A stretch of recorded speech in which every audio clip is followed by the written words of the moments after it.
Controversia, programa de opinión, con análisis de la realidad nacional. Controversia, la verdad a fondo.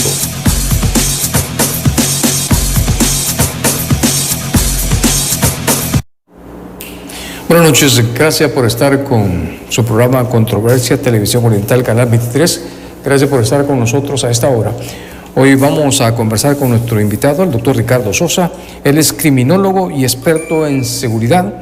Está con nosotros para, revisar algunos temas de mucho interés, temas importantes que tienen que ver con la vida de los salvadoreños. Quiero agradecerle, bienvenido y buenas noches, doctor. Gracias por aceptar la invitación.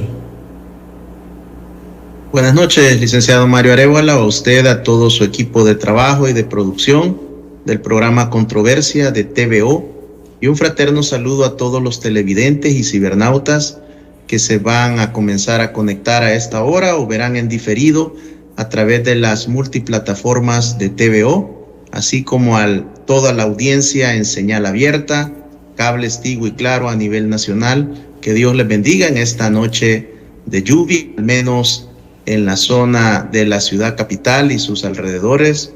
Una fuerte tormenta que está pues en este momento todavía en la capital y el Gran San Salvador.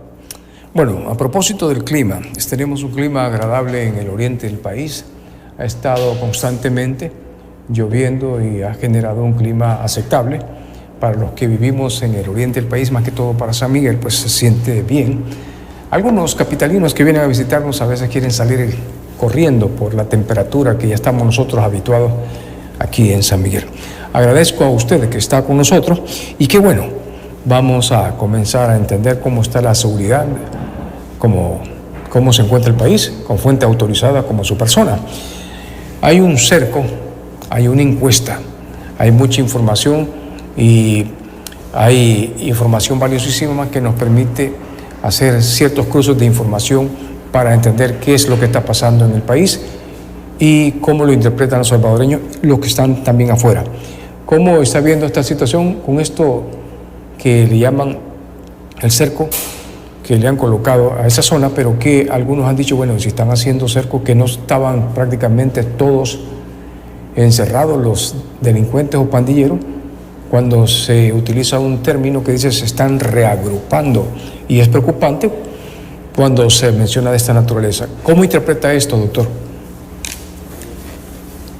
Yo creo que lo que hemos estado observando en las últimas horas, luego del anuncio del señor presidente de la instalación de este nuevo cerco de seguridad en San Bartolo, en el distrito de Ilopango, que forma parte de San Salvador Este como municipio, responde a la inteligencia y la contrainteligencia que tiene la Policía Nacional Civil, el apoyo invaluable de la Fuerza Armada, que también tiene sus fuentes de inteligencia, así como el organismo de inteligencia del Estado, que se mantiene a la expectativa. Y por otra parte también creo que en las últimas horas hemos podido observar cómo diferentes ciudadanos a través de las multiplataformas han desarrollado publicaciones en diferentes multiplataformas de redes sociales donde etiquetan al señor presidente, al señor ministro de Justicia y Seguridad Pública, al señor ministro de la Defensa Nacional, incluso creo que en algunos mensajes hasta etiquetan pues al señor fiscal general de la República. Y toda esta información lo que ha conllevado es a la disposición, a la orden de parte del señor presidente de la República de instalar este nuevo cerco de seguridad en la zona de San Bartolo y Ilopango. Y ya los resultados no se han hecho esperar. A través de las cuentas oficiales de los titulares hemos observado ya cómo se desarrollan las primeras capturas, no de colaboradores, no de aficionados, no de simpatizantes, sino de verdaderos homeboy que han sido capturados dentro de la instalación del cerco. Aquí hay una serie de factores, al menos desde mi punto de vista. En ningún momento, al menos mi persona ha dicho que ya no existen pandilleros. Eso lo hemos venido recalcando durante los últimos 39 meses que se ha prolongado el régimen de excepción. Y en las ocasiones que hemos conversado con su persona a través de este espacio, lo he dejado muy claro, que por eso el régimen de excepción es una medida complementaria a la estrategia que lidera el presidente Bukele. Ahora vemos la instalación de un nuevo cerco que se representa el cerco 12º desde que iniciara el primer cerco de seguridad que fue instalado en Comasagua en el año 2022, para ser precisos en octubre, luego del asesinato de un gran ciudadano de la zona que era el mandador, como le conocemos en el lenguaje salvadoreño, a una persona responsable del trabajo de todos los colonos, de todas las personas que trabajaban ahí en el sector, un hombre muy apreciado, muy querido, y que cuando el presidente Bukele ordena este primer cerco, las críticas no se hicieron esperar, en el sentido de casi decirlo abiertamente que qué desperdicio de recursos por la muerte de una persona. Y resulta que el cerco de seguridad no solo dio con los responsables de ese horrendo asesinato, sino que también generó la captura de más de 150 miembros, cabecillas de las estructuras de las pandillas que operaban en Comasagua y sus alrededores. Ahora, este nuevo cerco de seguridad, de acuerdo a las cuentas oficiales de los titulares del Gabinete de Seguridad y también de la Policía Nacional Civil, de la Fuerza Armada y del Ministerio de Justicia, así como de la cuenta de la Secretaría de Prensa de Capres, hemos observado cómo se han desarrollado diferentes gestiones dentro del cerco de seguridad. En primer lugar, se ha ido casa por casa, cuadrante por cuadrante, para verificar que las personas que habitan la vivienda pues tengan toda la legalidad para hacerlo, ya sea como propietarios o como arrendatarios. Y además se hace pues el registro, la revisión dentro de cada una de las viviendas por cuadrante, porque el cerco de seguridad se establece de acuerdo a lo que hemos podido observar en las redes sociales de la policía, del señor ministro de Justicia, el señor ministro de la Defensa, que han sido los operativos del cerco. Podemos observar que van trabajando por cuadrante. Así que eso en términos generales, ya hay resultados de capturas, hay resultados en cuanto a la verificación de la legalidad de las viviendas, también hay puntos de chequeo y control. San Bartolo y Lopango se encuentra sitiado por 1.500 talentos humanos de la Fuerza Armada y 500 preliminarmente de la Policía Nacional Civil, que hacen también cuando las personas van a abandonar de cada zona de cuadrante, hay un control, se revisan los documentos de identidad personal, los documentos del vehículo, si es que abandona o intenta abandonar con un carro, con una motocicleta, con un pickup, lo que sea, o viceversa también si van a ingresar. Así que por el momento la experiencia del Gabinete de Seguridad en el montaje de 11 cercos de seguridad anteriores es lo que ahora vemos con una mayor eficacia y eficiencia en el diseño de este nuevo cerco. A ver, para interpretar mejor lo que está sucediendo en esa zona, vamos a colocar la publicación número 5 del Ministro de Justicia y Seguridad Pública, que es la número 5, la publicación, y dice lo siguiente.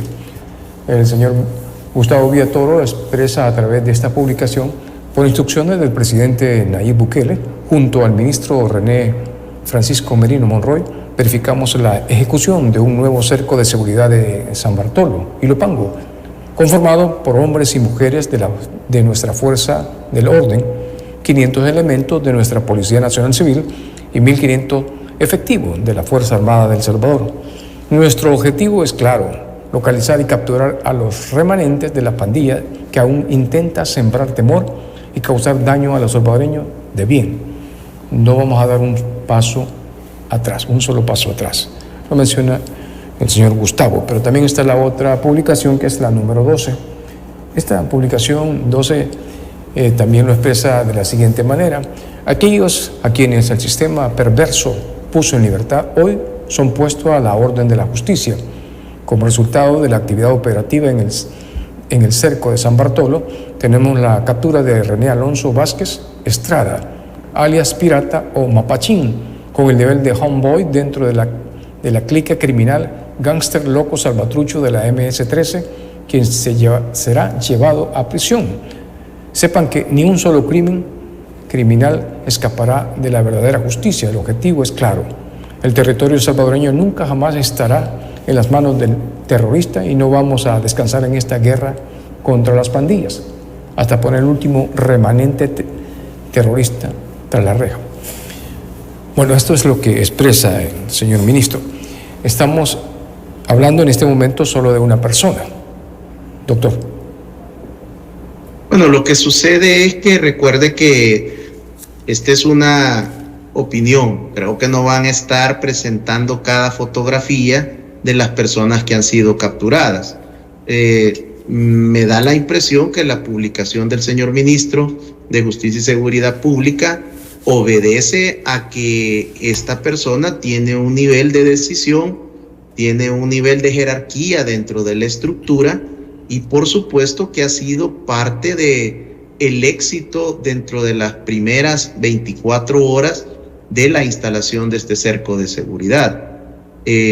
Allí hay otras series de detenciones, de capturas que se dan porque el policía, el talento humano de la corporación policial, gracias a la fase 3 de la estrategia del Plan Control Territorial, que se llama modernización, permitió dotar a través del Ministerio de Justicia y Seguridad Pública a la Policía Nacional Civil de herramientas tecnológicas. Ahora, nuestros policías en la palma de su mano, a través de un dispositivo móvil que tiene toda la tecnología, el software, para poder en la palma de la mano verificar y constatar información de interés policial, les permite en cada uno de estos puntos de control establecer si esa persona tiene una orden de captura activa, no necesariamente por ser pandillero. Eso es adicional, además de otras bases de datos importantes que le sirven, que son de gran efectividad al trabajo de la Policía Nacional Civil y también del apoyo de la Fuerza Armada de El Salvador. Así que creo yo que esto es una de las primicias que el señor ministro de Justicia y Seguridad ha informado a la población sobre. Ya en las primeras horas del cerco de seguridad hay la captura de un importante cabecilla que es de esperarse, que tiene relaciones, que tiene operaciones, que intenta reactivarse, que de alguna manera tiene algún hilo conductor con finanzas criminales, con el pretender levantar o poder establecer una nueva modalidad dentro de la estructura criminal. Estas son las variables que todavía se están ejecutando y hay que entenderlo de esa manera, que pandilleros en libertad existen, que intentan evadir la justicia, que intentan continuar ocultándose, escondiéndose. ¿Cómo cree usted que ha llegado esta noticia de este cerco? Cuando el señor presidente informa a través de sus multiplataformas de redes sociales, el cerco ya estaba instalado. Ya la Policía Nacional Civil, la Fuerza Armada de El Salvador, había tomado el control de todo el perímetro y de los diferentes anillos de seguridad previo al cerco de seguridad. No es que el señor presidente esté informando y les dio la oportunidad de escapar. Allí ya estaba pues todo el servicio desplegado de inteligencia, de contrainteligencia, y por supuesto que también yo no descarto que existan oportunistas, que existan una serie de aspirantes a ser criminales o que en medio de esta situación puedan pretender tener la oportunidad de activar una modalidad delictiva criminal. Pero cuando estamos hablando del impulso y de la orden del presidente Bukele de instalar este cerco, debo de asumir por el contenido de sus mensajes que hay un trabajo de verificación de inteligencia que les permite establecer con precisión que hay un intento de reagrupamiento. El reagrupamiento, Usted ¿sí? ha manifestado que hay un trabajo constante, la guerra contra las pandillas. Entiendo que ya llevamos como 3 años. Entonces, este trabajo de investigación lo hacen los servicios de inteligencia, lo mencionan los diferentes servicios de inteligencia que tienen. Este tipo de trabajo que se hace, de investigar si esos remanentes, como le están llamando, están ahí, ¿cómo es que surge? Si realmente los líderes, como se ha mencionado constantemente, en su mayoría ya están en el SECOT o en diferentes centros de detención. ¿Cómo se puede interpretar esto, doctor? A mí me parece que lo que sucede es que tenemos aproximadamente 87,000 registros de personas capturadas durante el régimen de excepción.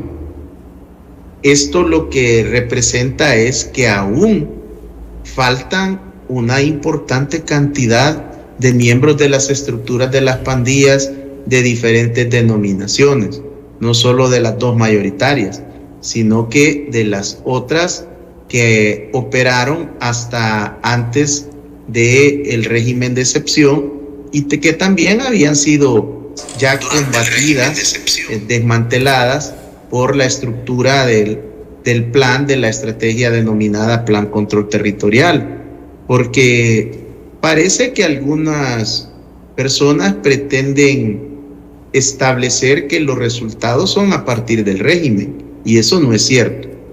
Hemos desarrollado el balance en otros programas durante el año 2019, 2020, en plena pandemia por el confinamiento con su persona, licenciado Arévalo, y siempre posicionábamos los avances, los resultados del Gabinete de Seguridad y de la Fiscalía General de la República. Entonces, en mi opinión, el régimen de excepción, por supuesto que lo invoca el presidente Bukele como una medida constitucional, luego de la masacre de 87 personas en alrededor de 72 horas. Invoca la medida de la Constitución, solicita al Consejo de Ministros, luego del informe del Gabinete de Seguridad y del señor Fiscal General, se va a la Asamblea Legislativa. La Asamblea Legislativa sesiona de manera extraordinaria en la noche del sábado 26 de marzo, lo aprueba el domingo 27 de marzo en una primera ocasión, que es el decreto 333 de fecha 27 de marzo del 2022, y luego se ha prolongado por 39 ocasiones, quiere decir, se ha prolongado ya durante 3 años, 3 meses. ¿Y por qué el régimen ha ayudado? Lo vamos a ver más adelante en otro análisis, cuando ya usted considere que entramos al análisis del primer año de gobierno de la segunda gestión del presidente Bukele. Pero el trabajo de inteligencia es frecuente. El trabajo de inteligencia de la Policía Nacional Civil es desarrollado por personal especializado, preparado en la Academia Nacional de Seguridad Pública. Es en la Academia de Policía donde se desarrolla esta labor de formación, y la cual, por cierto, quiero decirle que desde mi punto de vista, y desarrollando también una revisión y un trabajo, un análisis de las policías en el continente americano, yo le puedo brindar mi posición y mi opinión que la Academia de Policía en este momento se convierte en la mejor academia del continente, porque el enfoque de la formación especializada de nuestros policías se convierte en la academia en la cuna de los futuros héroes. Así que este es un trabajo articulado. Muy pocas ocasiones se menciona a la Academia Nacional de Seguridad Pública, pero el cambio en la visión emanada por el presidente Bukele por medio del señor ministro de Justicia y Seguridad ha permitido que la academia también, con sus prácticas de las diferentes promociones, se ponga al servicio y no solo a desarrollar labores solo de acompañamiento, están desarrollando las prácticas. Tenemos alumnos de la Academia Nacional de Seguridad Pública que han desarrollado, gracias a su preparación especializada en la academia, han aportado al Plan Control Territorial importantes capturas en los diferentes puntos de control y de chequeo que está la policía. Pero también tenemos lo que se había desperdiciado durante muchos años, la inteligencia de la Fuerza Armada, toda la capacidad instalada y operativa, pero sobre todo estratégica, del alto mando de la Fuerza Armada. Ahí hablamos del señor ministro de la Defensa, el señor viceministro de la Defensa Nacional, el señor jefe del Estado Mayor Conjunto de la Fuerza Armada, el señor subjefe, los comandantes a nivel nacional. Era una inteligencia que en administraciones anteriores no se había utilizado. Y se había llegado, licenciado, incluso a emitir frases nada agradables del rol de la Fuerza Armada en acompañamiento a las tareas de seguridad pública. Una pregunta, doctor. ¿Cuántos se habían registrados que eran los pandilleros de las diferentes estructuras criminales en el país? Y si ya se alcanzó eso, o es que hay otra información que la población desconoce. Bueno, yo en este aspecto me gusta ser responsable. Los datos oficiales, la verdadera cifra sobre la conformación de las estructuras operativas de las pandillas criminales es una información que la dispone, pues sin duda, el señor presidente de la República, los señores ministros, el señor fiscal general de la República. Son ellos a quienes les corresponde esta información oficial. Yo puedo desarrollar algún tipo de proyección, pero no tiene sentido. Lo que sí es relevante, a través de las entrevistas que han proporcionado tanto el señor ministro de Justicia y Seguridad Pública como el señor ministro de la Defensa en diferentes medios de comunicación nacionales e internacionales, en esas participaciones ellos siempre hablan de un importante remanente, y es variable la cantidad que han emitido, pero es importante los datos, las cifras que ellos manifiestan de pandilleros que conforman las estructuras criminales de las maras y las pandillas. No estamos hablando de simpatizantes, no estamos hablando de colaboradores, aunque aquí hay que mencionar que hay una cantidad importante, considerable, que se encuentran fuera del país. Huyeron a Honduras, a Nicaragua, a Guatemala, a los Estados Unidos mexicanos, a los Estados Unidos de Norteamérica, y durante los últimos meses se han tenido registros incluso de España y de algunos países en Sudamérica, donde por condiciones de migración han sido detenidos, y estas personas, algunos ya regresaron extraditados y otros están en estos procesos que son bastante tardados en ocasiones para hacer las deportaciones respectivas por violaciones a la normativa migratoria. Pero estos pandilleros, también durante el 2025 hemos observado cómo autoridades de la policía de Honduras, de la policía de Guatemala, incluso de Nicaragua, han entregado a pandilleros que intentaban esconderse, refugiarse del brazo de la justicia salvadoreño. Pero ¿qué es lo que sucedía? Que también ya estaban tratando de impulsar las diferentes clicas o tribus o programas criminales en estos países, porque lo que ellos buscan fundamentalmente es ganancias económicas, incrementar el dinero, mejorar sus arcas financieras. Es que ese es el negocio verdadero de la pandilla: acumular dinero, acumular riqueza. Y hay muchas personas que todavía siguen pensando que las pandillas tienen una visión como la de los años 90, y no es así. Las pandillas son verdaderas estructuras de crimen organizado, transnacional, y que por supuesto su principal objetivo en pleno 2025 es incrementar sus altas ganancias lucrativas producto del crimen y del delito. A ver, quiero terminar este tema que es muy importante. Un saludo para Brian Asensio, al licenciado Rey Joaquín Noche, abogado, a Ingrid Ramírez, que nos está viendo en Nueva York, a Brian Asensio, y a Tino Rivas dice saludo como siempre, don Mario, y excelente invitado desde Jucuapa. Un saludo para el doctor.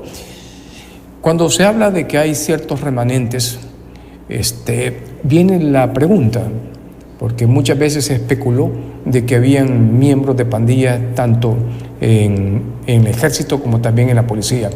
¿Es esto lo que estamos hablando, o es que este reducido grupo de personas delincuentes todavía están fuera de los lugares donde tienen que estar detenidos, en este caso el SECOT, y hay cierta información que se maneja, pero que la están manejando con mucha secretividad?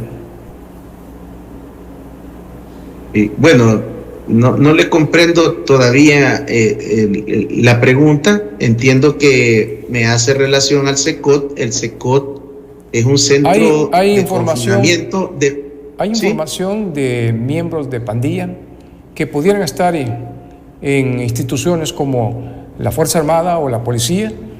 Hay pandilleros que podrían estar en esas instituciones. Hay pandilleros que están, como usted dice, fuera del país, andan huyendo, y esto ha permitido que todavía tengamos el régimen de excepción y la guerra de las pandillas continúa, doctor. Yo considero, licenciado, de que el régimen de excepción continúa porque le brinda herramientas jurídicas, le brinda un soporte constitucional que hace el refuerzo a la estrategia del Plan Control Territorial, y que tiene un gran fundamento, que es sobre la cantidad de registros de personas capturadas en el marco del régimen de excepción. Yo le decía que estos registros como mínimo ya tienen 87,000 registros, pero sin duda, como esta cantidad se mueve a diario, para mí tiene ya una cantidad importante arriba de este dato. El procesar estas estructuras lo que conlleva es una investigación especializada y un trabajo en equipo de la Fiscalía General de la República a nivel nacional, de las unidades que combaten estas estructuras de crimen organizado. Y lo tienen que hacer en estrecha coordinación y vinculación con todo el talento humano del área de investigaciones de la Policía Nacional Civil y de otras áreas especializadas de la Corporación Policial. Desarrollar los procesos luego de la audiencia inicial de imposición de medidas pasan a la segunda etapa, con detención provisional, instrucción formal. Acá, en este momento, hay un decreto que vence en agosto del 2025, que es el que está amparando toda la fase de instrucción porque la Fiscalía trabaja todos los días sin descanso. La policía en el área de investigaciones lo hace de igual manera para desarrollar el montaje, la estructura de cada expediente, donde se van a agrupar por estructura criminal, por estructura delictiva de pandilla, para los casos que ya están judicializados. Pero además, dentro de este proceso hay otras nuevas capturas que van llegando y que tiene que trabajar la Policía Nacional Civil en coordinación y bajo la dirección funcional de la Fiscalía para presentar la acusación en el juzgado respectivo contra el crimen organizado. Este es el mayor compás de espera que el régimen de excepción le proporciona a las personas. Y por cierto, licenciado Arévalo, sí, durante más de 3 años que usted me ha invitado a su espacio, he sostenido, he documentado y he brindado una opinión fundamentada, técnica, que el régimen de excepción está aplicando en esta prolongación 39ª, al igual que la primera, en todo el territorio nacional y para todos los ciudadanos. No entiendo por qué todavía en las últimas horas hay muchas personas que siguen tratando de confundir a la ciudadanía nacional y también a la comunidad internacional, que hay exclusiones o que el régimen de excepción solo aplica para casos de pandilleros. No es cierto. Estas garantías constitucionales están suspendidas, están limitadas para usted, para mí y para toda la población. Entonces, una persona, y aquí tenemos diferentes ejemplos, pero yo le voy a trasladar hasta diciembre, la última semana de diciembre del 2024, que entró la reforma al Código Penal y Procesal Penal sobre la conducción peligrosa. Está prohibido en El Salvador conducir con niveles superiores a 0 de alcohol en sangre por bebidas con alcohol etílico en cualquiera de sus presentaciones. Y cuando este procedimiento empezó el penúltimo fin de semana de diciembre del 2024, se generaron los primeros retenes y las primeras capturas. En aquel momento pudimos observar varios casos emblemáticos en los cuales el requerimiento por el delito de la conducción peligrosa llegó en el día 12, en el día 13, en el día 14, en el día 15. Desde ese momento, pero antes también, ya habían otros casos emblemáticos, mediáticos, donde una vez más quedaba en evidencia que el decreto aprobado por la Asamblea Legislativa de El Salvador, periodo 2021-2024, porque el régimen empezó en la legislatura anterior y la legislatura actual, que ha prolongado los decretos del régimen de excepción, se mantiene. Solo hay un cambio. Cuando el decreto surgió, el 333, se limitaban 4 derechos.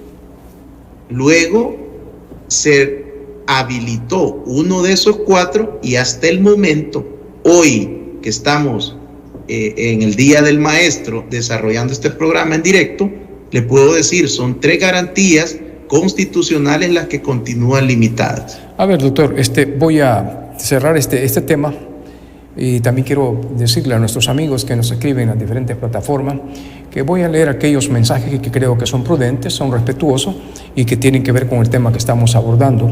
Les pido de que si me escriben, pues háganlo muy bien, con gusto. Este servidor lo hace. La participación ciudadana siempre engrandece la democracia en los medios de comunicación y de eso se trata este programa, que ya tiene más de 24 años de estar al aire. Bueno, un saludo para Ligia, que nos está diciendo excelente invitado, el doctor Sosa. también Blanca López, que nos está saludando, Jaime Melgar también, un saludo para María Elena Arriaza y también Ana Vázquez, que están pendientes del programa. Aquí hay otra pregunta que le hacen al doctor, lo voy a leer de la forma correcta como tiene que ser, y dice Brian Asensio: don Mario, pregúntele al doctor sobre la muerte de Alejandro Mason y también pregúntele sobre el CRU, el pandillero ese.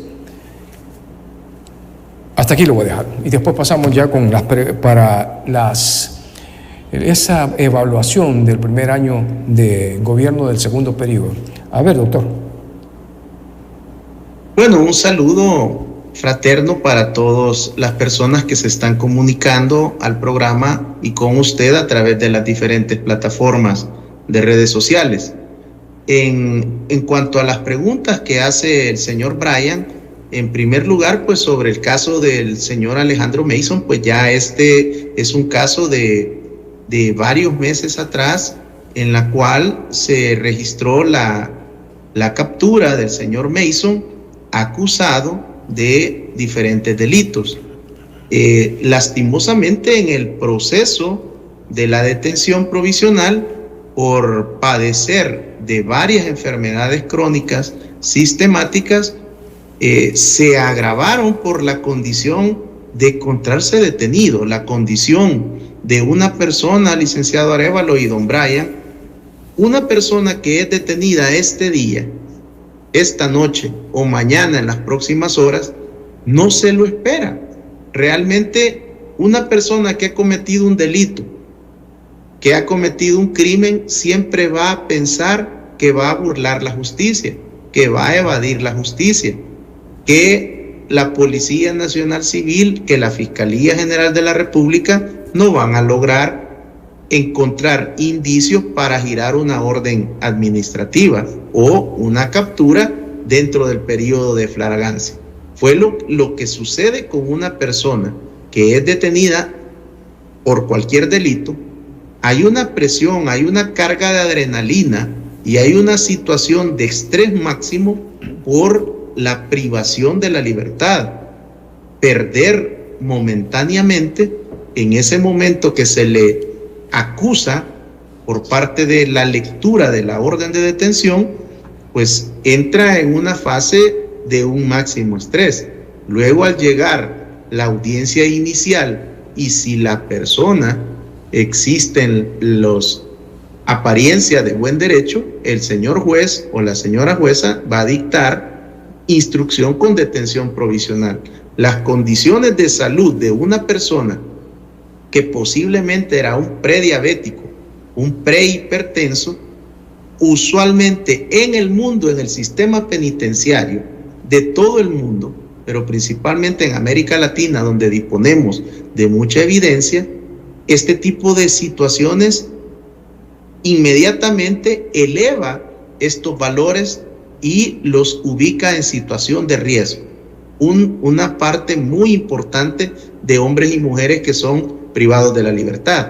Ahora, en el caso del señor Mason, él ya padecía de enfermedades crónicas degenerativas y, por supuesto, la carga del estrés de encontrarse en un proceso acusado de delitos, pues le hace a él que llegue a una situación donde la condición, su cuadro de enfermedad, pues no pudo ser superado a pesar de las múltiples atenciones que constan y que fueron de conocimiento en el momento cuando él estaba en diferentes nosocomios.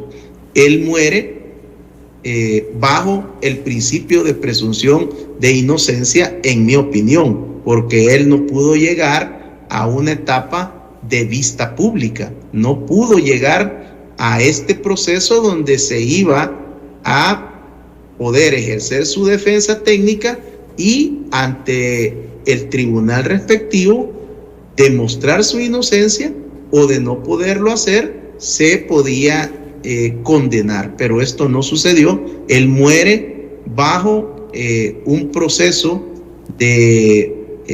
donde fue intimado, procesado, pasó a detención provisional con instrucción formal y muere en prisión. El caso, cuando una persona muere en este tipo de situaciones el caso se cierra porque ya no se puede perseguir por el fallecimiento de la persona. Ahora, con relación al miembro de la estructura de la Mara Salvatrucha 13 que menciona el señor Brian, él se encuentra aguardando prisión en los Estados Unidos de Norteamérica y está en un proceso ante una corte judicial de Nueva York.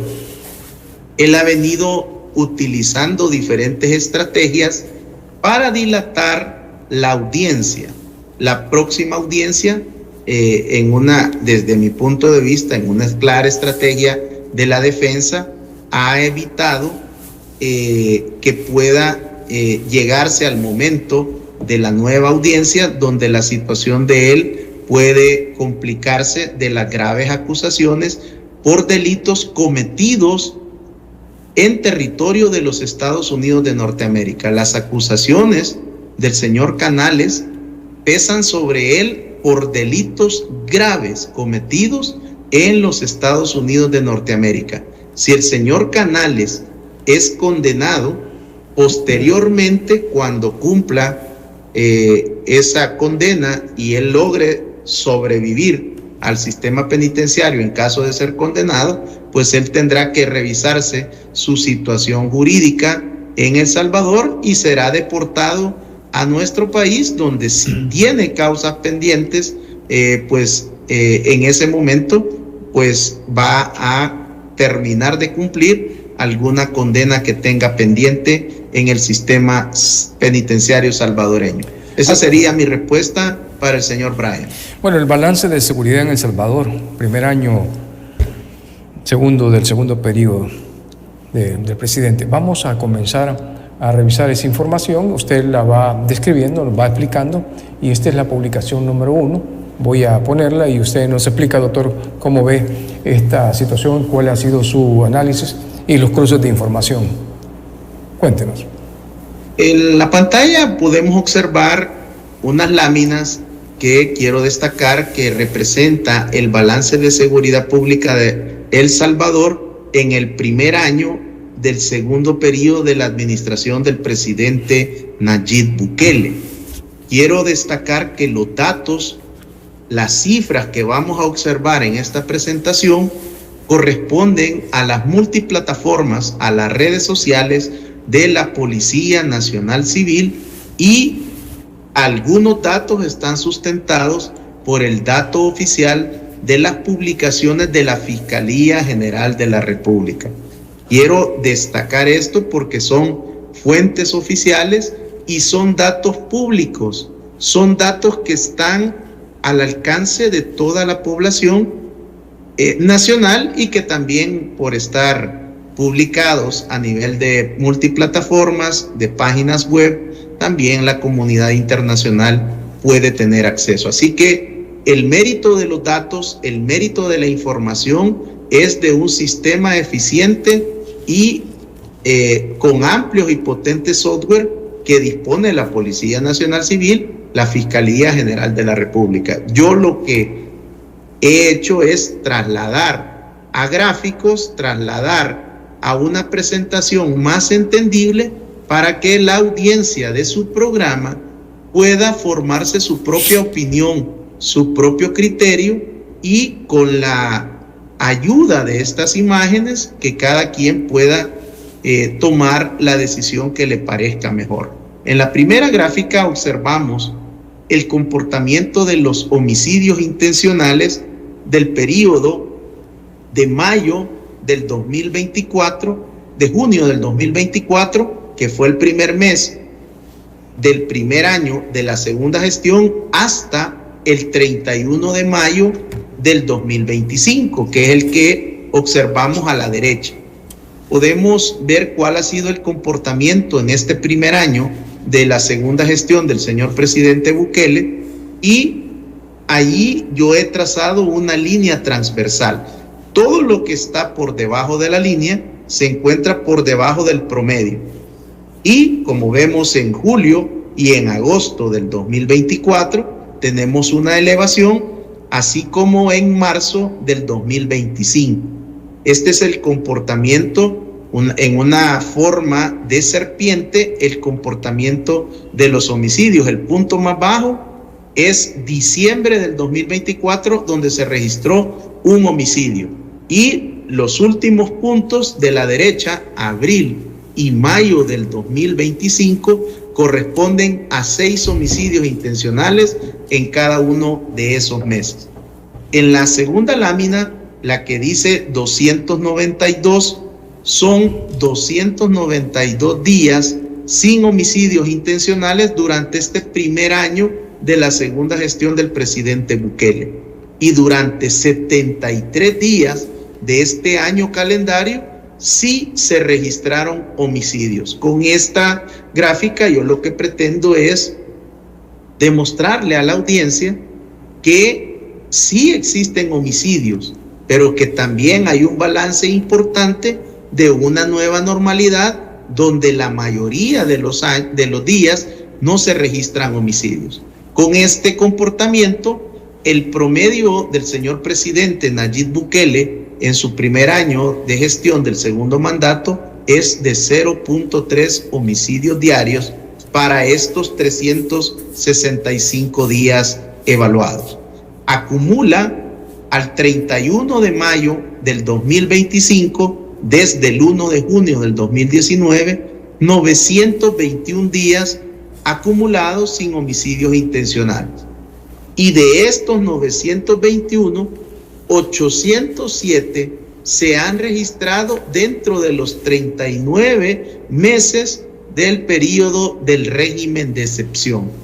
Aquí, licenciado Arévalo, televidentes, podemos observar otro punto de apoyo, cómo el régimen de excepción le ha ayudado a la estrategia del presidente Bukele denominada Plan Control Territorial. Y luego viene ya un balance en específico del mes cerrado, del mes 12, del último mes cerrado, que es mayo del 2025, donde tenemos un balance de 6 homicidios intencionales durante todo el mes de mayo del 2025. De estos 6 homicidios intencionales, 6 fueron hombres y 0 mujeres.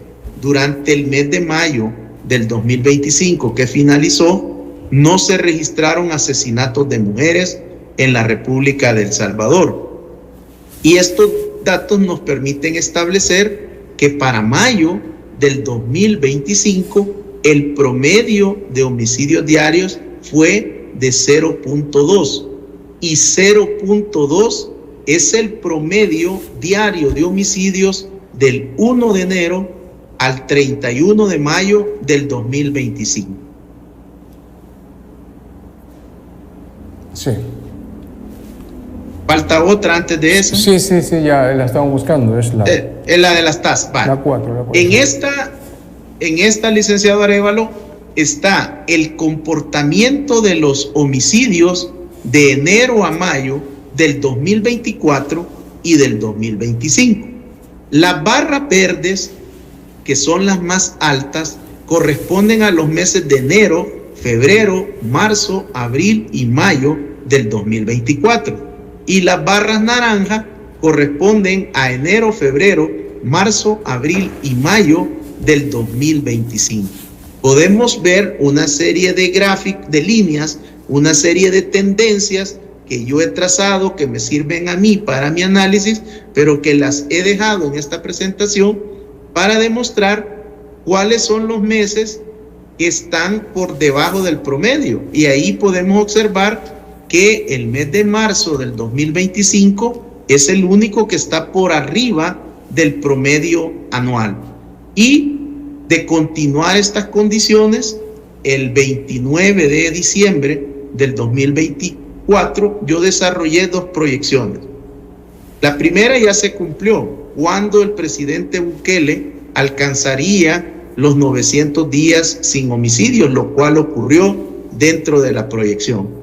Pero también en diciembre del 2024 desarrollé esta segunda proyección, que entre el 1 y el 10 de septiembre, de continuar las condiciones al 31 de mayo, el presidente Bukele puede llegar al mensaje del Día de la Independencia y anunciar los 1000 días sin homicidios durante su administración, que en ese momento será acumulada de 6 años. Y de mantenerse estas condiciones, esta fue la primera proyección que yo desarrollé el 1 de abril del 2025 en diferentes medios de comunicación, y también está en editoriales escritos, que El Salvador puede finalizar el presente año con una cantidad de homicidios que va a oscilar entre 75 y 99.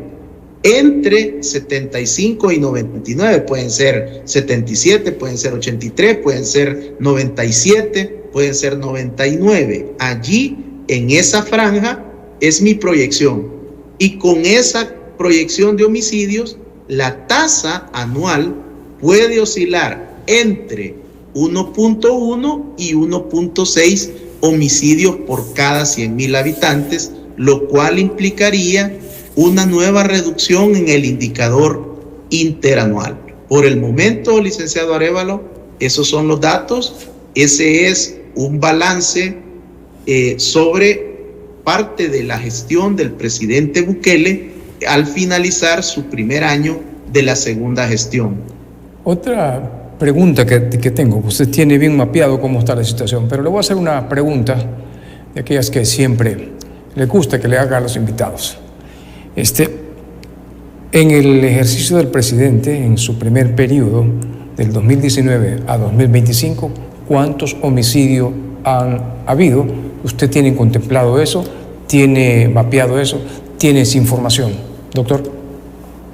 Sí, licenciado, tengo ese dato. Lo que pasa es que ahorita no lo tengo para decírselo en mi memoria, pero con gusto yo se lo hago llegar el día de mañana, desde el 1 de junio hasta el día de ayer, y estamos prácticamente a menos de 3 horas de finalizar este día 22 de junio, y por lo menos hasta antes de iniciar el programa no se registraban homicidios este día domingo 22 de junio. Muy bien, vamos a irnos a una pausa y después también seguimos conversando acerca de este tema y también de la evaluación que tiene el cuerpo de seguridad en nuestro país, cómo la población expresa opinión acerca de la seguridad en El Salvador a través de diferentes métodos de investigación, en este caso instituciones académicas y casas de estudio que tienen que ver con la información que se refleja a través de las opiniones de la población con respecto a la seguridad pública. Vamos a una pausa. Controversia, programa de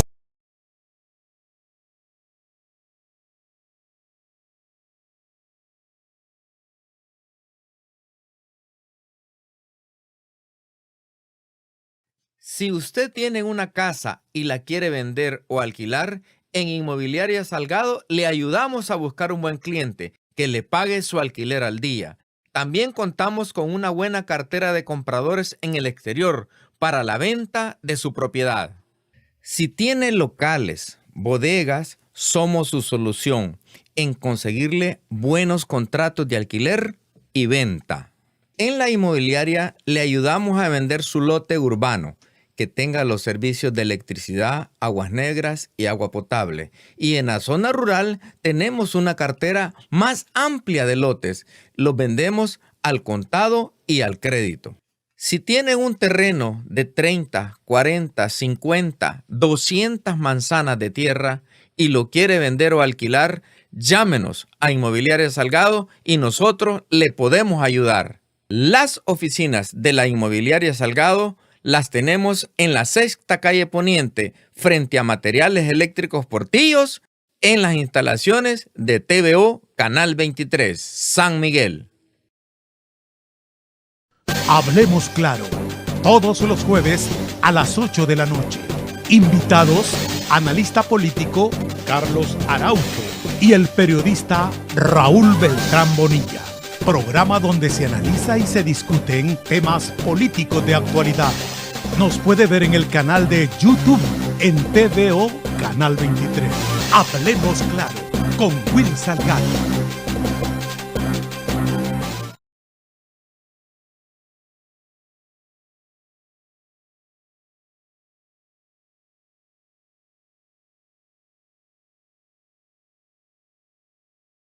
Si usted tiene una casa y la quiere vender o alquilar, en Inmobiliaria Salgado le ayudamos a buscar un buen cliente que le pague su alquiler al día.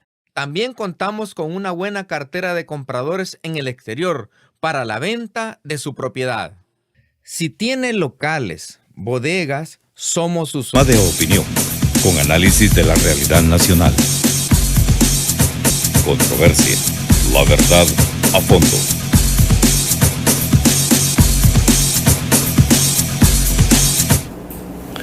Bueno, gracias por continuar con nosotros.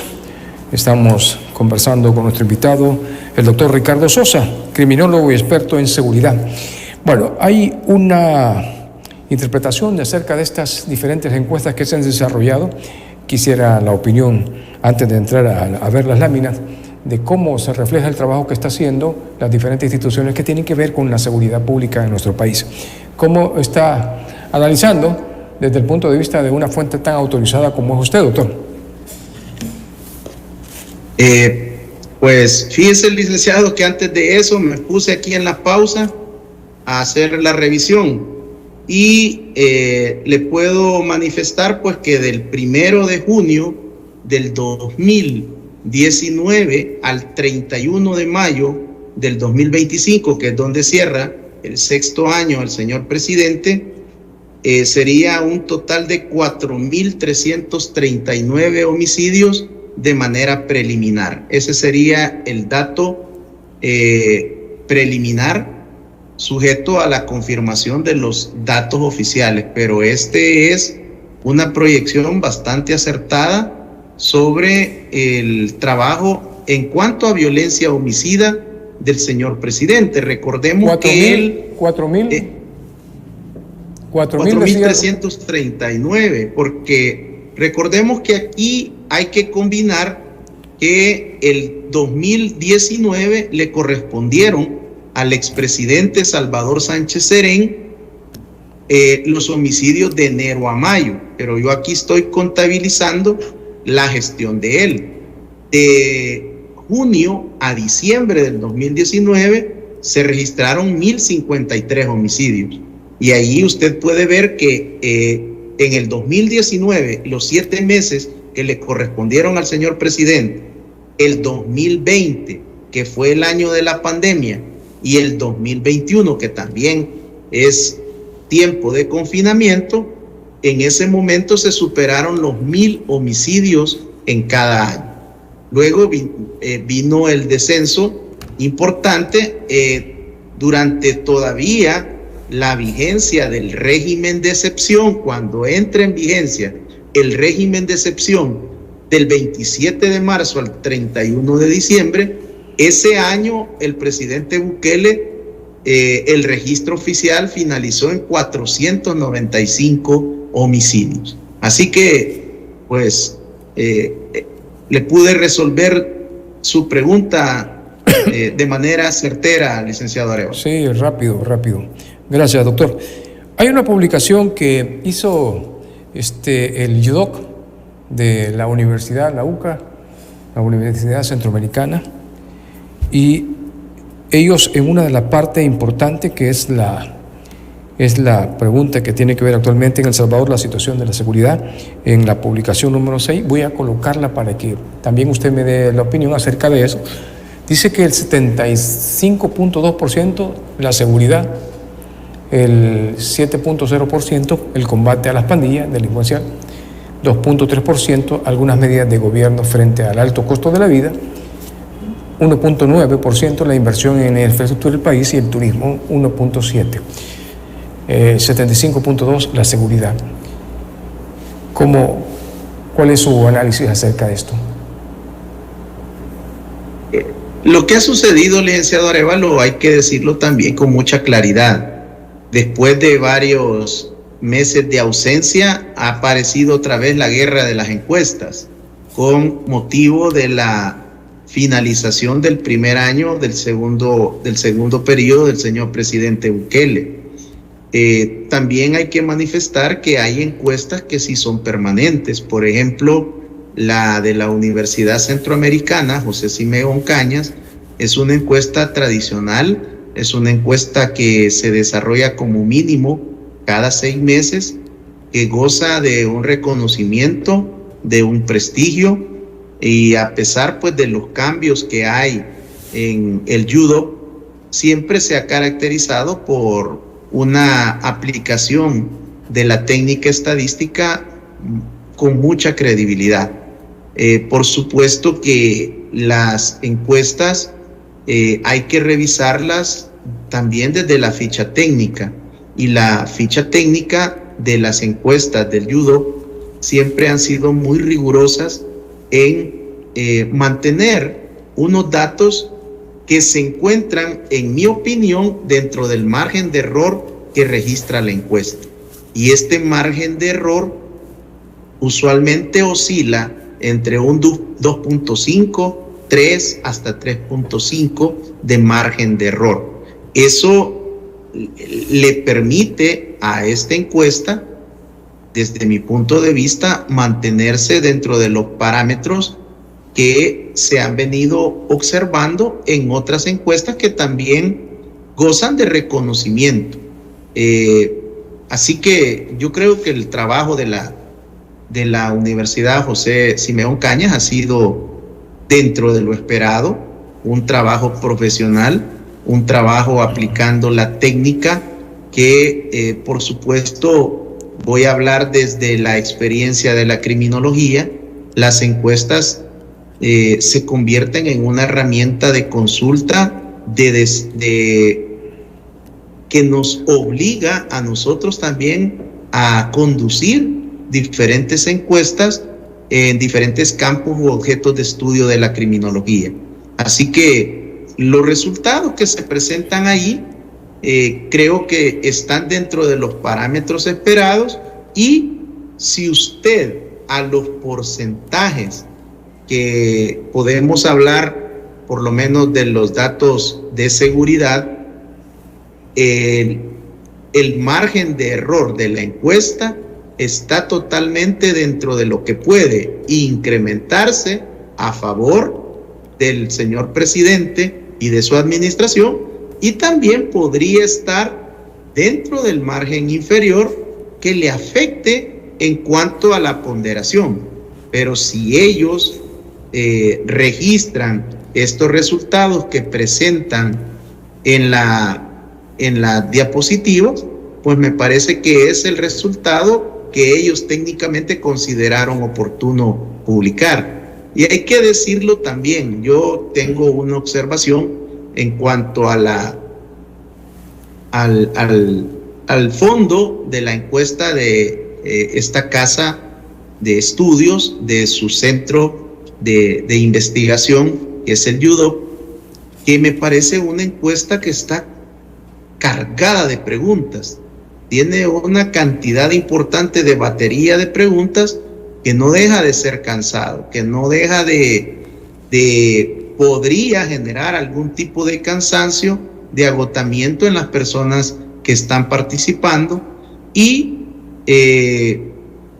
esto podría de alguna manera también disminuir un poco el resultado. Pero en términos generales, a mí me parece que la Universidad José Simeón Cañas ha desarrollado un trabajo profesional, y para aquellos sectores que se sienten cómodos con los resultados, pues todavía tienen un margen hacia arriba para mejorar. Y para el segmento de la población que no está de acuerdo, pues también tiene un margen aún para disminuirle dentro del margen de error. Así que es un buen parámetro. Por mi parte, desde el 2019, como parte de mi trabajo, por más ya de 25 años de tomarle el pulso a las administraciones del órgano ejecutivo, desde el gobierno del expresidente Francisco Flores Pérez, yo siempre he desarrollado mis propias encuestas. Y le puedo decir que antes del régimen de excepción y posterior al régimen de excepción, por lo menos las mediciones que yo he efectuado, le puedo decir que van entre el 90 y el 94 y 97% de opinión favorable a la estrategia del Plan Control Territorial, que ha sido lo que yo he monitoreado durante estos 6 años de la administración del señor presidente. En segundo lugar, el régimen de excepción. Y durante estos 39 meses, yo le puedo decir, es algo que no establecen las encuestas mayoritariamente porque solo abordan cuál es el principal logro del señor presidente y en todas le adjudican la seguridad. Pero en mi caso, como solo es de la seguridad y de la estrategia, de la política y del régimen de excepción, la población no solo está de acuerdo con el Plan Control Territorial y con el régimen de excepción, sino que solicita y le demanda al señor presidente que no quite el régimen de excepción. Y además, como una situación que ha surgido desde el 2024 y los primeros 5 meses del 2025, es que la población encuestada está solicitando que se incrementen las medidas contra los pandilleros. Esto es una situación que no había surgido y a mí me comenzó a llamar mucho la atención el año pasado, porque quiere decir que la población no solo avala las medidas y las disposiciones del gobierno del presidente Bukele, sino que le solicita que incremente las medidas en diferentes áreas, en el orden de persecución y combate a las estructuras de las pandillas, a los remanentes, que se endurezcan las medidas de máxima seguridad en las que están en detención provisional las personas que han pasado a instrucción formal. Y por otra parte, que no quite el régimen de excepción. Entonces, estas son las conclusiones mías, pero si usted ve las 4 encuestas o 5 encuestas en el marco del primer año de la segunda gestión del presidente Bukele, todas aparecen, incluso la encuesta de la Universidad Centroamericana, José Simeón Cañas, se fue a otro tipo de consultas, quizás muy a priori, pero que también ya ellos decidieron incorporarlas. A ver, doctor, ¿cómo se explica? Voy a colocarle, porque también voy a colocarle la nota que le dan al presidente, tanto del gobierno como a él como persona. Pero quizá una pregunta interesante que hace también el YUDOC, es la número 7. Quiero que usted me dé su opinión acerca de eso, porque tiene que ver con la seguridad. Dice, negativa por expresarse de forma crítica sobre el gobierno y el presidente en redes sociales u otros medios de difusión. Dice 37, muy probable, 20.9%, algo probable, y hace un total de 57.9%. 15.1%, poco probable, 24.1%, nada probable. A ver, ¿cómo se explica esto, doctor? Esta considero que es la que, porque no puedo verla en la pantalla completa, pero entiendo que es la que se siente temor. Sí, la gente, lo manejan los medios de comunicación y otros dan un análisis, dice que hay cierto temor por lo que está sucediendo y porque la gente tiene cuidado a expresar opinión acerca de algo que no le guste, que vaya a dañar la imagen del proyecto que tiene el presidente Bukele. Yo creo que esto forma parte de la extensa batería que la Universidad Centroamericana José Simeón Cañas decidió establecer al momento de diseñar esta encuesta. El YUDOC es un instituto con mucho prestigio, con mucho reconocimiento, donde trabajan hombres y mujeres con mucha pericia, con mucha técnica en el diseño de encuestas de opinión. Usualmente por haber participado en procesos de consultas en otro tipo de encuestas, el equipo lo que hace es lograr un acuerdo sobre los temas, sobre las preguntas, sobre el diseño de la consulta, de la pregunta, y por supuesto también el equipo multidisciplinario tiene diferentes enfoques y formaciones de cómo leer la encuesta en términos generales. Si ellos decidieron establecer este tipo de pregunta, pues desconozco a qué se debió el parámetro para formularla, pero allí están los resultados que ellos exponen de una pregunta que, digamos, yo no le veo, o por lo menos desde mi óptica, yo no estoy como muy autorizado para dar una opinión sobre esa temática, porque ya son de aspectos de política, ya son de otro tipo de aspectos que se vinculan en la encuesta. Mi área, pues, y donde yo considero que puedo brindar una opinión es sobre la parte de seguridad desde el enfoque criminológico, pero ese es el resultado de una de las preguntas que ellos plantearon. Hay una nota que le ponen al presidente en esta encuesta de la UCA, que es la número 8. Esta nota dice, nota al gobierno de Nayib Bukele en su 6º año de gestión, 7.85. Esta es la nota a su gobierno. Pero está la siguiente nota, que es la 9. Esta es la nota de Nayib Bukele en su 6º año de gestión, 8.15. En comparación con otras encuestas, ¿cómo está esta información, doctor? Está dentro del margen de error que yo citaba de la misma encuesta, porque prácticamente lo que estamos observando en otras encuestas es que se mueve a una segunda franja, que va de 8.50 a 9. Ese es el margen donde se encuentran otro grupo de encuestas. Y prácticamente, en términos generales, digamos, las que menor lo ponderan están entre el 8 y el 8.49. Y luego también hay que decirlo, por lo tanto, esta como otras encuestas que están ponderando o que puedan ponderar entre 8 y 8.49, se encuentran, digo, en mi opinión, dentro de ese margen de error que tienen las encuestas en este tipo de muestras que oscilan entre 1.200 y 1.500 encuestados.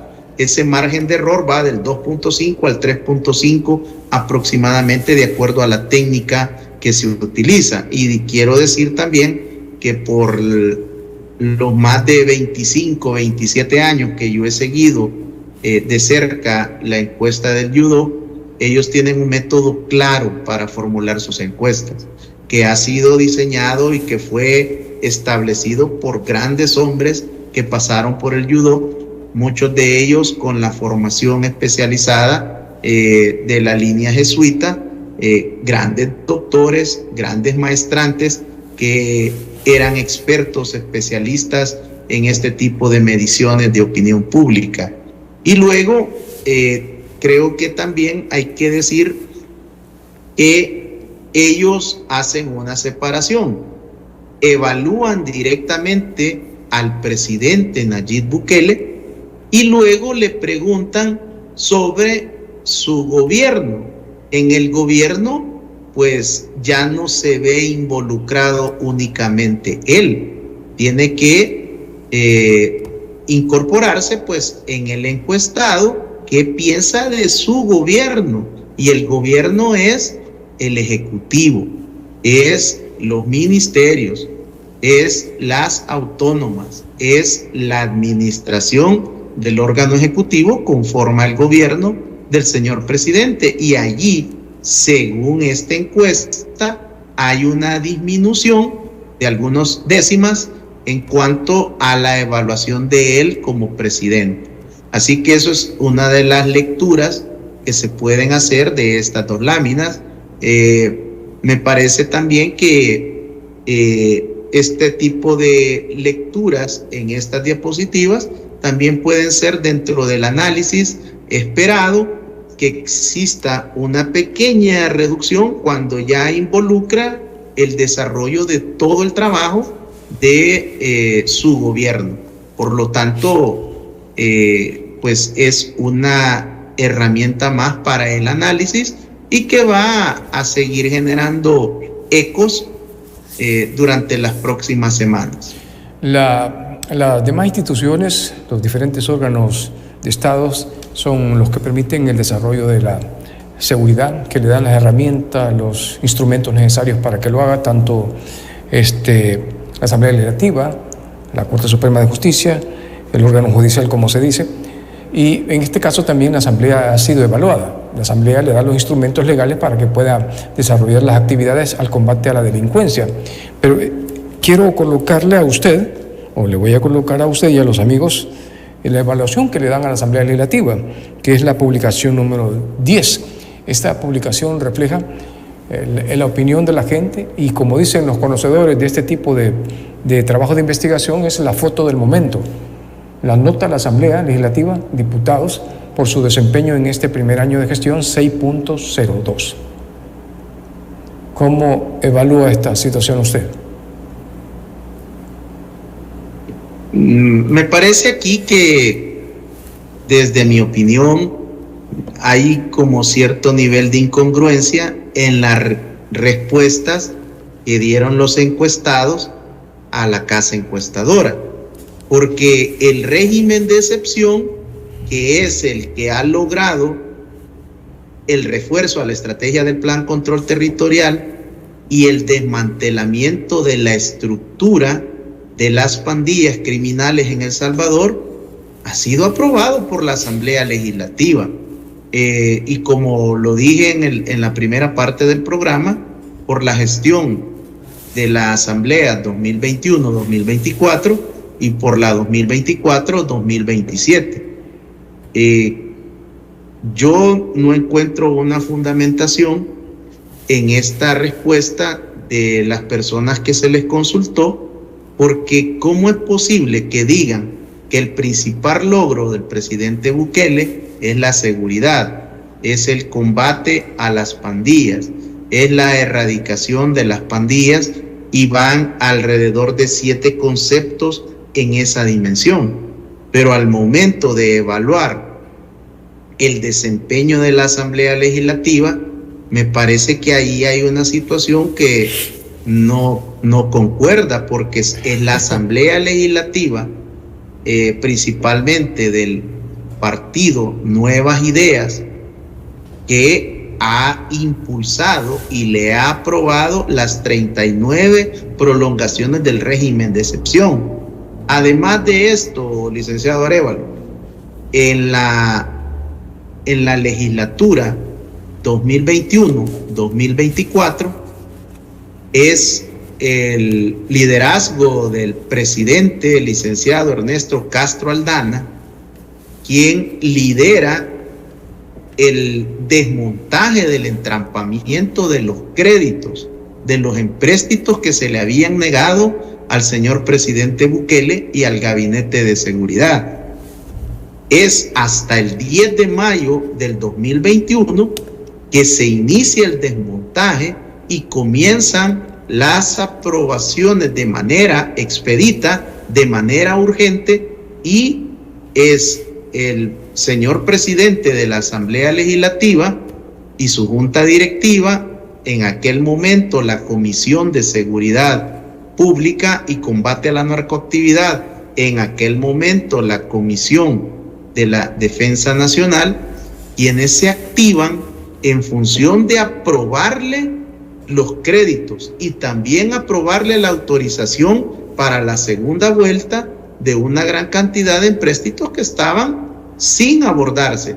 El Plan Control Territorial se encontraba desfinanciado, no tenía fondos, no tenía recursos. El presidente Bukele tuvo que hacer una serie de maniobras administrativas financieras para poder desarrollar los cubos, la fase 2 de la estrategia del Plan Control Territorial. La fase 1, que fue el control territorial, el envío a los centros históricos donde estaban operando las pandillas criminales, y con los recursos limitados le dio el financiamiento al Ministerio de Justicia y Seguridad Pública al Ministerio de la Defensa Nacional y también se apoyó a la Dirección de Tejido Social. Así que las reformas al Código Penal y Procesal Penal y leyes especiales han sido aprobadas por la Asamblea Legislativa. Y yo lo he sostenido y lo reitero esta noche. Las reformas al Código Penal y Procesal Penal son más duras que el régimen de excepción. Por lo tanto, hago estas aclaraciones porque creo que es parte de la sensatez al momento de brindar una opinión. Y a su pregunta, yo le respondo de esta manera. A mí me parece que son otros aspectos los que pueden estar influyendo, porque tradicionalmente hemos estado acostumbrados que el centro de las noticias, la noticia rosa, la farándula, cómo se visten, cuál es la moda, cuál es otra serie de situaciones que se ha vivido durante el presente siglo, enfocándose sobre la Asamblea Legislativa, sobre salarios, sobre prestaciones, sobre una serie de situaciones que desde el año 2000, 2001,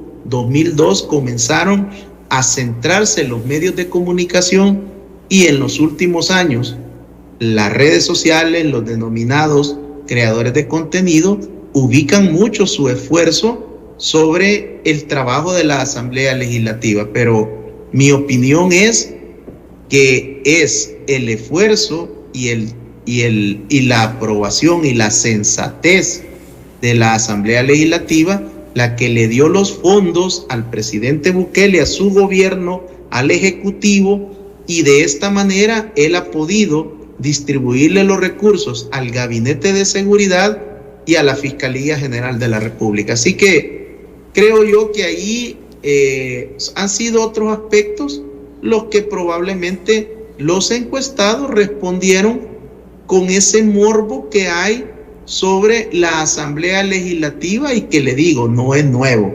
Esto viene pues durante todo el presente siglo. Yo le pudiera también mencionar cuando yo estaba en el colegio en la década de los 90 y en los 80, ya se oía lo mismo sobre el trabajo de la Asamblea Legislativa, sobre estar sobre otras noticias que no son de relevancia, pero que al final el trabajo de la aprobación de las leyes y los decretos, para mí, de los préstamos, ha sido un trabajo en equipo. Y por otra parte, ¿por qué no se pregunta también sobre el rol de la Corte Suprema de Justicia en la pacificación del país?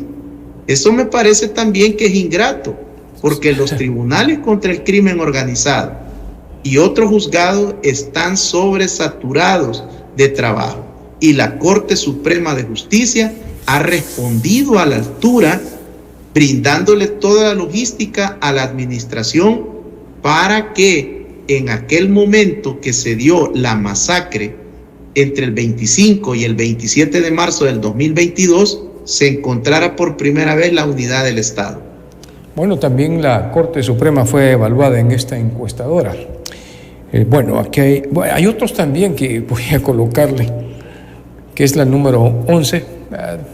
Es importante que la coloquemos para que los amigos que están siempre pendientes, algunos alcaldes están pendientes también del programa y están pendientes de lo que usted está expresando. Es la publicación número 11, y esta publicación número 11 dice lo siguiente, a ver si la puede.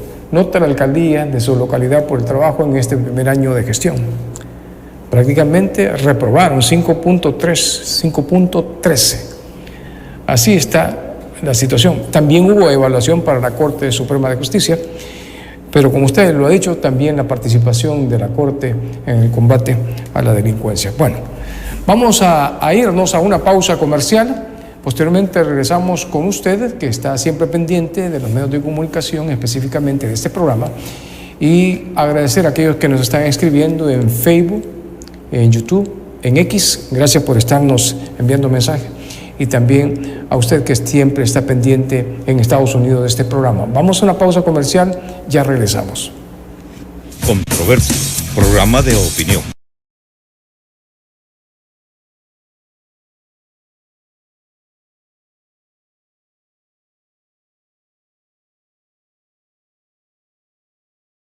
Si usted tiene una casa y la quiere vender o alquilar, en Inmobiliaria Salgado le ayudamos a buscar un buen cliente que le pague su alquiler al día.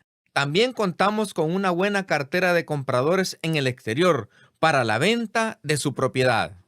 Si tiene locales, bodegas, somos su solución en conseguirle buenos contratos de alquiler y venta. En la inmobiliaria le ayudamos a vender su lote urbano, que tenga los servicios de electricidad, aguas negras y agua potable. Y en la zona rural tenemos una cartera más amplia de lotes. Los vendemos al contado y al crédito. Si tienen un terreno de 30, 40, 50, 200 manzanas de tierra y lo quiere vender o alquilar, llámenos a Inmobiliaria Salgado y nosotros le podemos ayudar. Las oficinas de la Inmobiliaria Salgado las tenemos en la 6ª calle Poniente, frente a Materiales Eléctricos Portillos, en las instalaciones de TVO Canal 23, San Miguel. Hablemos Claro, todos los jueves a las 8 de la noche. Invitados, analista político Carlos Araujo y el periodista Raúl Beltrán Bonilla. Programa donde se analiza y se discuten temas políticos de actualidad. Nos puede ver en el canal de YouTube en TVO Canal 23. Hablemos Claro con Will Salgado.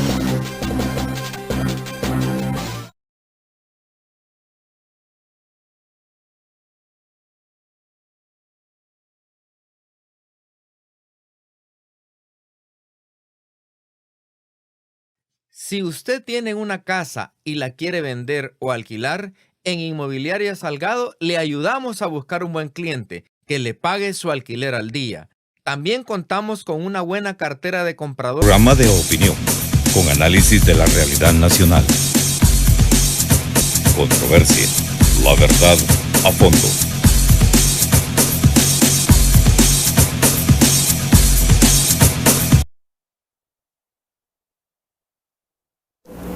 Bueno, gracias por estar con nosotros. Estamos conversando con el doctor Ricardo Sosa.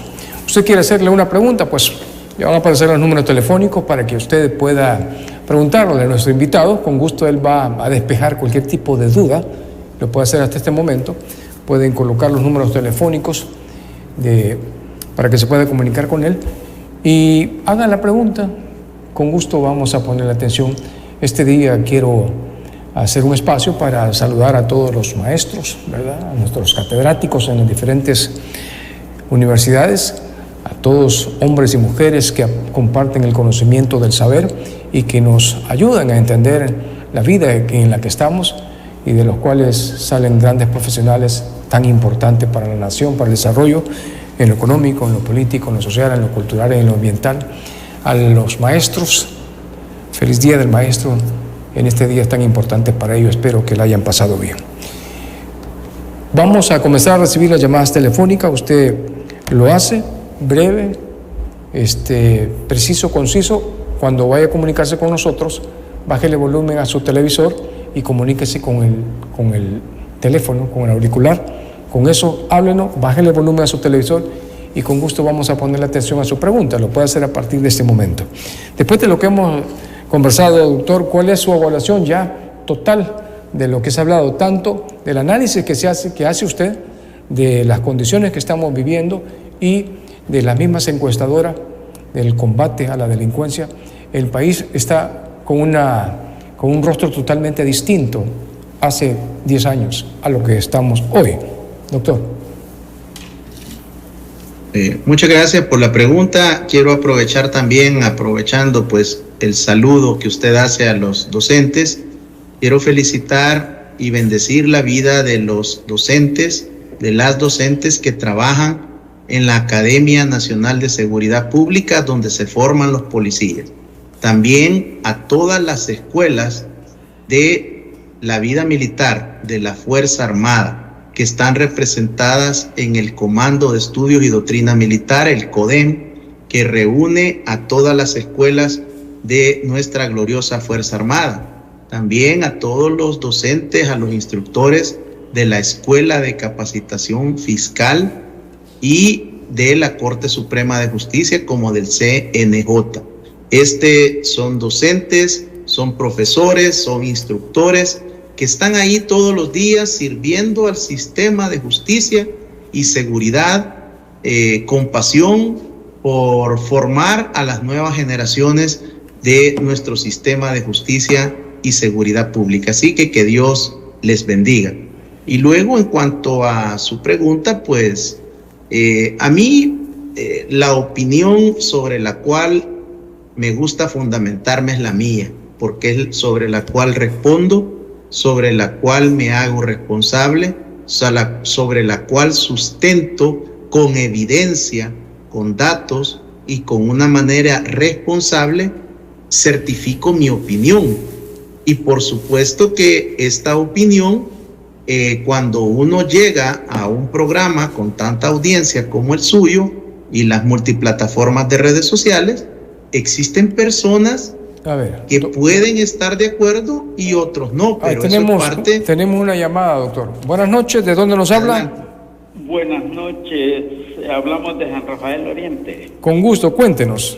Mire, yo no sé si va a ser como muy apegado al tema, pero se está dando un problema que queremos allí que el doctor ahí lo aclare. En los botiquines de bienestar magisterial no hay medicamentos para la mayoría de enfermos de medicina permanente. Entonces, ¿de quién es la responsabilidad de abastecer? ¿De Bukele en sí, del ministro de Salud o de los encargados de compras? Necesitamos una explicación, porque Bukele sale diciendo que hay medicina, pero en la realidad no. O sea, le estoy hablando como afectado. Entonces, usted es profesor. Sí. Usted está en el ISBM, ¿le llaman? Es correcto. Entonces, si usted ve, vaya, yo tengo la facilidad a veces que la puedo adquirir, pero hay gente que no tiene la capacidad de poder adquirirla, aunque sea docente. Entonces, ¿qué es lo que yo exijo? Que aclaren el problema. Si es el gobierno principal el responsable de que no haya medicina, porque esto viene dándose desde hace casi 6 meses. O sea, no es de ahorita, no puede ser que sea que el plan de compra no está bien elaborado, o es que esta gente no quiere dar las medicinas, o quién será el responsable de ese desabastecimiento, o sea, de medicinas permanentes, porque puede ser que haya boicot de los médicos de repente para que la gente compre el medicamento en las farmacias particulares. Entonces es denuncia, y a la vez espero allí que él nos dé una respuesta. ¿Quiénes son los encargados? Buenas noches. Gracias. Buenas noches. Gracias por estar con nosotros en San Rafael Oriente. A ver, doctor, nos estaba explicando.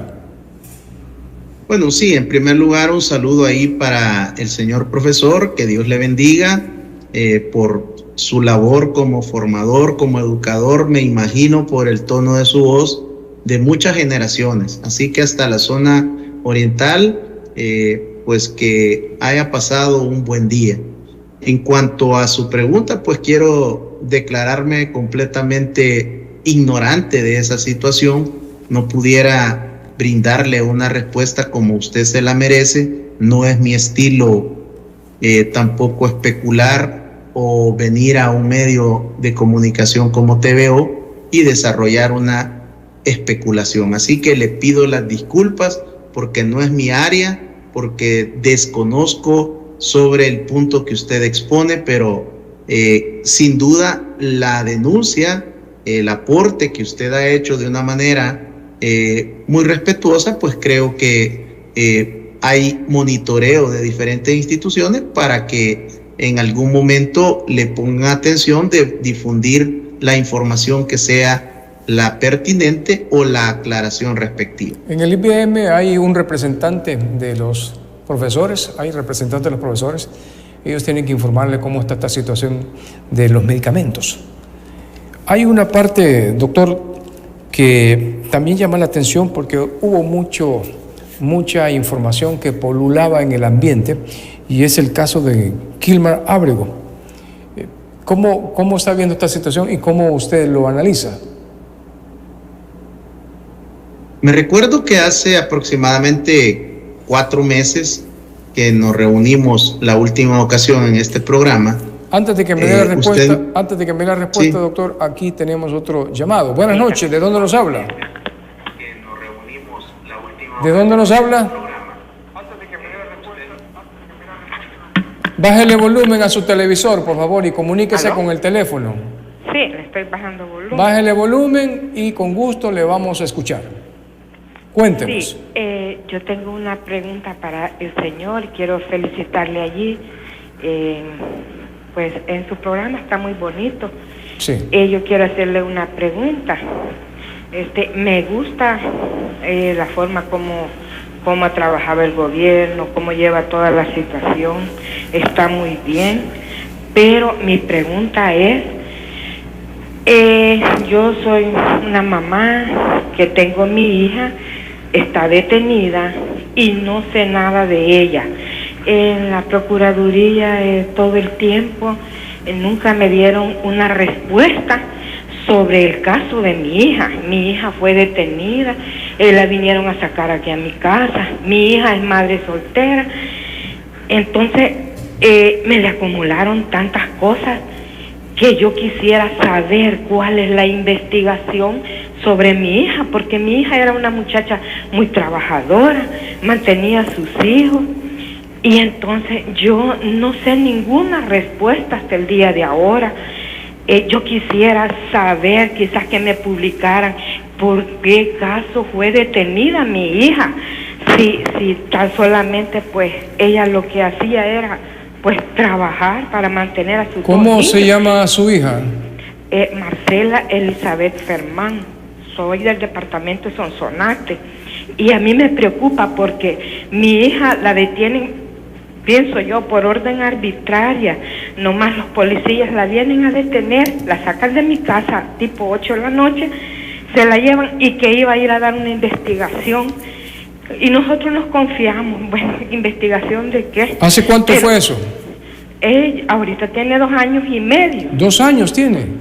2 años y medio tiene de estar detenida y nunca me han dicho, solo me dicen que está bajo el régimen, que no hay audiencias, que no me pueden decir nada más.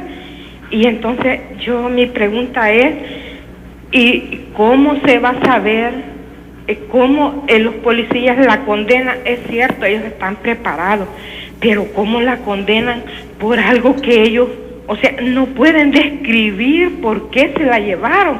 O sea, es una cosa horrible solamente porque quizás alguien se inventó a condenar a mi hija. Y como le digo, estas cosas arbitrarias, porque yo tenía un caso sobre un taller que yo quería que me lo quitaran porque es a la par de mi casa, y mire, y eso me costó que me escucharan. Y mi hija, después que cerraron ese taller, mi hija a los 8 días es detenida, es por orden arbitraria. Pero el señor de los derechos humanos no me quiso escuchar, no me quiso atender el día que yo fui. Yo fui al siguiente día de que mi hija fue detenida y no fue escuchado mi caso. Y a mí me duele porque mis niños sufren por esa razón. Gracias. Los niños de ella yo los tengo, yo soy la abuela. Gracias, señora. Lamento esta situación. Espero que las personas que están manejando este caso pues se comuniquen con usted, que es lo que la Constitución designa para los ciudadanos salvadoreños. Lamento la situación en Sonsonate. La señora, espero que su hija Estela Fermán esté bien. De eso se trata nuestro país, que haya democracia y un debido respeto al proceso judicial. A ver, doctor, nos contaba. Bueno, en primer lugar, pues expresarle mis muestras de solidaridad y de apoyo a doña Estela.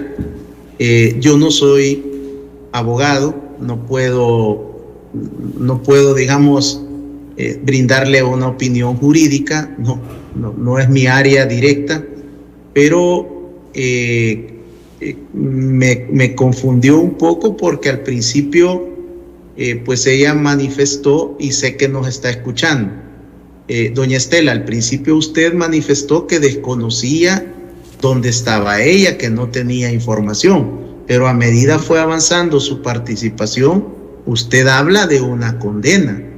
Entonces no dejé yo de confundirme un poco, porque me parece que dentro del tiempo que usted manifiesta que ella fue detenida, creo que todavía no se ha cumplido el espacio para llegar a un momento de sentencia. Así que, si gusta, comuníquese al canal para que producción me envíe su teléfono y yo me voy a comunicar con usted para tratar de hacer algún tipo de gestión.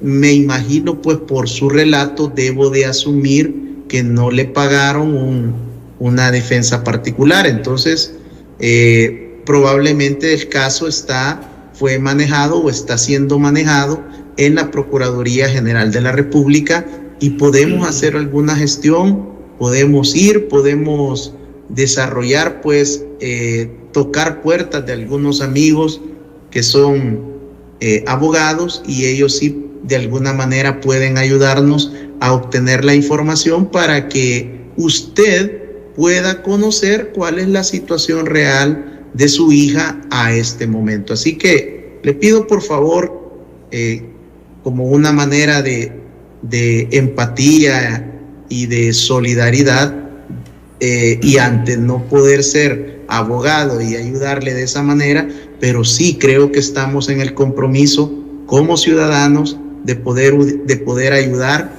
y de hacer gestiones para ayudarle con sus consultas. La señora, la mamá de Estela Fermán, si pues posible nos puede llamar en este momento. Voy a tomar su información para facilitársela al doctor y él va a hacer las gestiones hasta donde él pueda. Bueno, doctor, hablábamos de Ábrego. Estaba haciendo un análisis usted.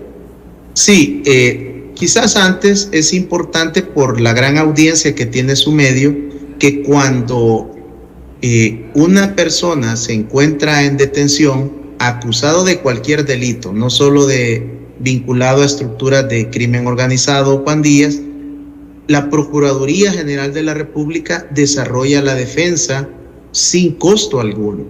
Y allí hay una importante cantidad de abogados y abogadas que hacen la representación en la defensa de los intereses de las personas que no pueden pagarse una defensa particular. Así que en la PGR a nivel nacional es donde pueden ustedes buscar el socorro y el auxilio jurídico. En cuanto al... Teníamos llamada. Buenas noches, díganos. Yo le quiero dejar ahí mi número, o no sé, soy la persona que... Dígame su número, por favor. 2450-3042. 2450-3042. Sí. ¿Su nombre? Ana Alicia Rivera. Ok, Ana Alicia. Muy amable, pase buenas noches. Se va a comunicar el doctor con usted. Bueno, gracias. Decía, doctor. En cuanto al caso del señor Kilmar Ábrego, me recuerdo que hablamos hace 4 meses en este programa con su persona, y yo le exponía cuál era en aquel momento la condición del señor Ábrego. Han pasado 4 meses y en aquel momento yo le anticipé a usted que si el señor Ábrego era retornado a los Estados Unidos de Norteamérica por orden de un tribunal de Estados Unidos, como sucedió, él iba a ser detenido, y lo cual así fue. ¿Cuál es la situación del señor Kilmar Ábrego? Él se encuentra acusado por parte de la Fiscalía General de los Estados Unidos de 3 delitos graves, entre ellos tráfico de personas. Está involucrado también en un delito de ser miembro de la estructura criminal de la Mara Salvatrucha 13, y hay un tercer delito, pues, que es muy grave también, en el cual hay una acusación de actividades de él contra el Estado de los Estados Unidos. Se le acusa pues de ser un traficante de personas y de estar involucrado en al menos 100 traslados de personas, incluyendo niños, niñas y adolescentes, y no ser una persona que se vio involucrado de una manera casual, sino que según el reporte y la acusación de la señora fiscal de los Estados Unidos de Norteamérica, con una participación activa, y que su trabajo prácticamente era dedicarse a estas actividades de tráfico ilícito de personas, y sobre todo donde hay casos donde se involucra posiblemente a niños y niñas. Por cada persona que se le logre demostrar al señor Ábrego, si esto llega a suceder, está exponiéndose a una condena de 10 años como mínimo por cada persona, sin tomar en cuenta la situación de la vinculación a la estructura criminal de la Mara Salvatrucha 13. Y luego, lo último que le puedo decir corresponde a hace unas horas. La señora jueza que lleva la causa se ha pronunciado en el sentido de que está por otorgarle medidas sustitutivas a la detención. Esto quiere decir que el señor Ábrego pasa a instrucción formal, y según la propuesta de la señora jueza, lo estaría dejando con medidas sustitutivas a la detención y con algunas normativas y reglas de conducta. Esto la señora fiscal de los Estados Unidos se ha pronunciado en los últimos minutos previo al ingreso al programa, y ha manifestado que van a apelar y están solicitando un poco más de tiempo. La audiencia se ha programado para este próximo miércoles, y allí se va a definir si el señor Ábrego continúa en detención provisional o se le otorgan medidas alternas a la detención. Pero también ya se maneja información a través de una cadena muy prestigiosa de noticias, que en caso que el señor Gilmar Ábrego se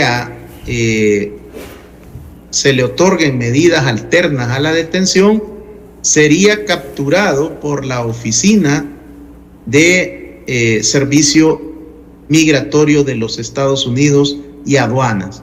Esto pues le complica la situación al señor Ábrego, quien ya está acusado de delitos federales, y en este caso probablemente, según la información que maneja esta cadena prestigiosa de noticias, si él es puesto en libertad condicional el próximo miércoles, sería detenido por ICE y sería deportado a la República de El Salvador. Esta información, licenciado Arévalo, es en primicia, en exclusiva para su programa Controversia. Una pregunta, doctor.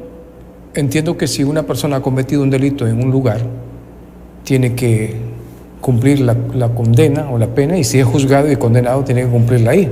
En este caso, según esta información que usted nos acaba de facilitar, lo enviarían a El Salvador. Pues debo de asumir que por la información de esta cadena noticiosa prestigiosa, estaría siendo acusado por un delito relativo a la condición y a su situación en territorio de los Estados Unidos de Norteamérica. Eso lo vamos a conocer hasta el próximo miércoles, pero le implicaría no que la causa de él, de la acusación de la señora fiscal, queda sin efecto, sino que en el momento, en lugar de irse con las medidas alternas a la detención, estaría siendo deportado a la República de El Salvador. Información por confirmarse y que estamos prácticamente a unos días de conocer cuál será la situación jurídica del señor Kilmar Abreu. Nada fácil la tiene. Ok. La última pregunta, doctora, antes de retirarnos ya del programa. ¿Cómo queda la situación de los detenidos que fueron detenidos en los Estados Unidos y enviados aquí a El Salvador? ¿Siempre sigue igual? Esa se mantiene por el momento igual.